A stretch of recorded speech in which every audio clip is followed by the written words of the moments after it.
I don't know about you, but I struggled to find time to make new music in 2023. And my guess is I'm probably not the only one who has felt that way. For context, I started the agency arm of my business, DuPree X, at the beginning of 2022. Kind of from the onset, it became this rocket ride, which is an incredible gift, and I am extremely blessed and grateful for it. But it also meant I had to prioritize my job and my business and focus less on actually making my own music. However, as someone who constantly talks about the need to release new music, to make new content, and to find time to balance a creative life, I'm a firm believer in practicing what I preach. And beyond that, dude, I just need to make music. Like, does anybody else feel that way? If I don't make music regularly, it wears on me. Like, I have to have it as a creative outlet to set my mind straight, to get myself in order. Like, my mental health suffers if I don't make music on a regular basis. So because I've been struggling to find this balance, basically, between my work life, my family life, and then making music, the music portion has taken a backseat. Obviously, my family is the most important thing in the world to me. Second to that is my business. Obviously, my business helps me support my family, so that's a pretty big deal. And then comes music. But the reality is music is really, really important to me. It's just been tough to prioritize it.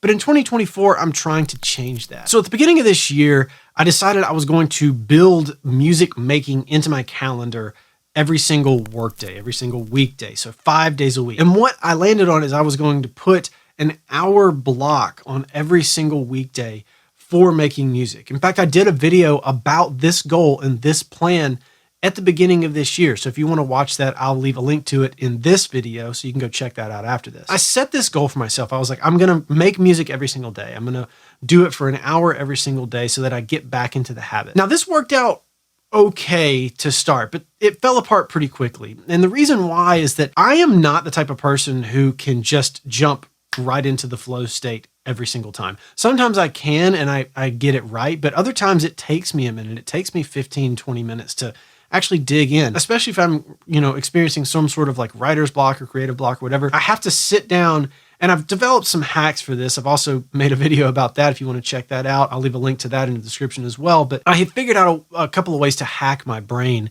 to get into the flow state. And one of them is to just sit down and start doing the thing. It's as simple as that sounds. So I'll open up Logic and I'll just pull up some instrument of some sort and I'll start doing stuff. And usually I know this is going to be trash and I'm going to delete it later, but it just gets my brain into the mode and gets me out of consumer mode or whatever other mode I was in to start. And it gets me into doing the thing. But if I do that, it takes me 15 or 20 minutes to get into the session. And then after that, it takes me, let's say 30 minutes to come up with an idea that I'm feeling good about and can kind of jam on. And then I'm really in it. And then I can turn stuff out fast. But the problem is with just an hour block per day, by the time I get to that point, or by the time I got to that point, every time I would do this, I had an idea that just kind of had its legs underneath it.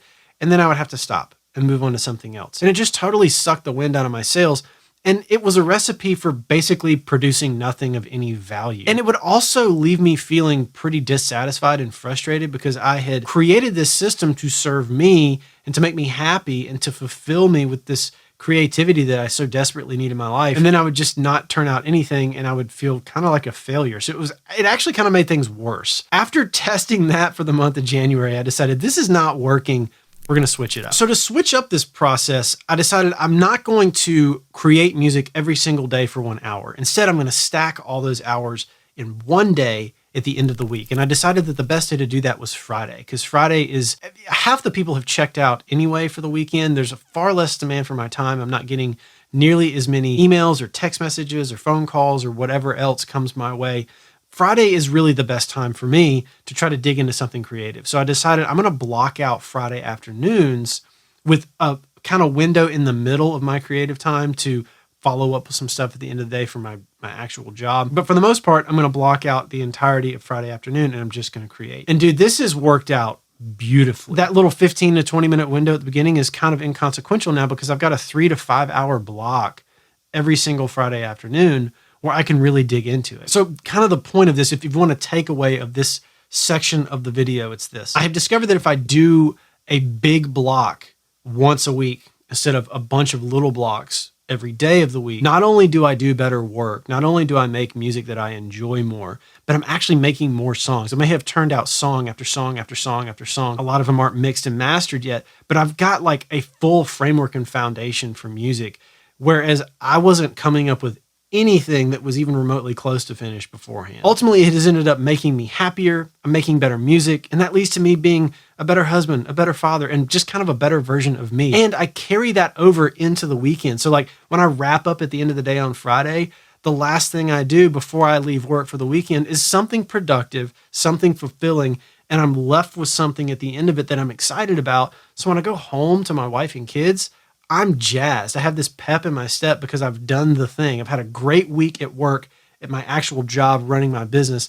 And then I add this sort of cherry on top by doing some creative work that I really enjoy as well. Now, this video is kind of a twofer. That's the first part that I figured out that has helped me to get way better at making music again in 2024. But the second part is taking a different mindset approach to this process. So I have completely overhauled my system for making music, both in how I do it and how I set my own expectations. When I created my first album, my only album as an independent artist, Dark Light, I did that a song at a time because I didn't have an album in mind when I first started making music and releasing it on my own.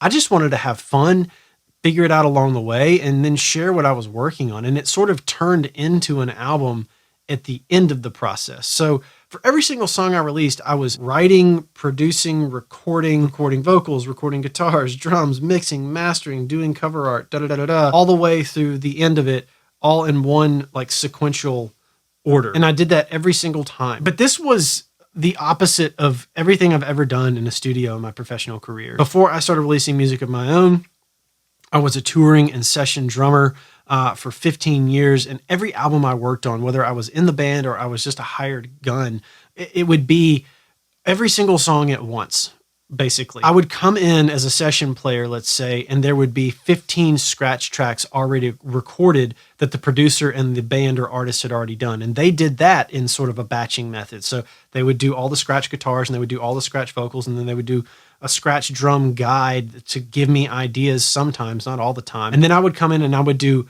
every single song, all the drums for every single song in one session. So I'd knock out song 1, I'd do 3 to 5 takes, and I'd do song 2, 3, 4, on and on and on. So in one day, they had all their drum tracks. And then the producer or engineer would edit the drums, and then they'd move on. They'd go to guitars or they'd go to bass, and then they go to bass or guitars, depending on, some producers are different. Then they go to vocals and then mix and master. But they would do it for the whole record, and they would batch every step in the process. And this is how I always worked on music until I became an artist for myself and started releasing music of my own and started embracing that sort of singles mentality. Well, this time around, I don't really have an album in mind at the end of what I'm doing currently. If it turns out that way, great, but that's not my end goal. So I'm not sitting here like I've got to have a body of work, 12 songs, and then I'm going to do whatever. But what I am taking, rather than like an album-centric approach, is an annual-centric approach. I want to start prioritizing. I'm working on prioritizing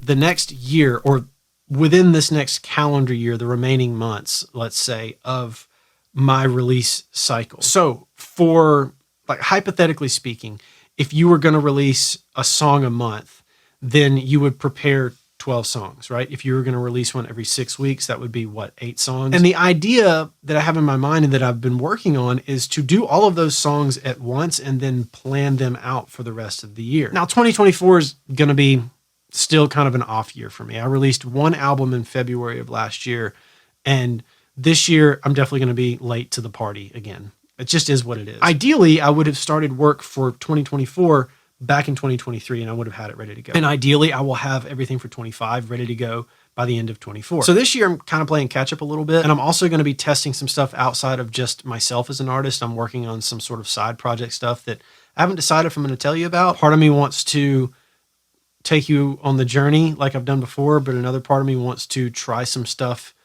in anonymity so that it can't really be like polluted by anything else other than just that artist growing on its own. I don't know. I haven't decided yet. If you have an opinion, let me know in the comments and we'll talk about it. But what I want to do is take that annual-centric approach and sort of get my ducks in a row in advance, which will allow me to move faster. It will allow me to create better work because I'm batching each step. So like I get into filming mode, I get into editing mode, I get into recording mode, I get into vocal editing mode, mixing mode, whatever. And so far, this is working out really, really great. I mean, I'm only 2 months into the year. I started doing things one way in January and it kind of sucked and I didn't really enjoy it. I didn't turn out work I was happy about. But in February, I feel like I've really kind of nailed it down a little bit, or at least sort of like the foundation of it. The whole point of this video, this rambling, basically is what this is. Let's just not sugarcoat it. I just wanted to share this because I know I'm not the only one who has a family, who has a job, who has a career, who has other demands for my time, who has friendships, and who also wants to make music. I mean, in an ideal world, we'll be making music and we'll just be making our full income off of that. Although I will say, I don't think I'll ever get to that point because I love my business. But I always want to find a balance to be able to do both. So if that's you and you are looking for some answers or some guidance into how to improve your output as an artist, maybe this video has helped you. And if this resonates with you and you want to learn a little bit more about how I think, go deeper with topics like this on a weekly basis outside of video format, then I hope you'll subscribe to my newsletter, The One Thing. Every week, I send out a high-level idea, just one thing that I'm thinking about or testing that I want to share with you that I think will help you on your creative journey as an independent artist as well. So if you want to sign up for that, I'll leave a link in the description of this video. And as always, thanks for watching, and I'll catch you on the next one. Peace.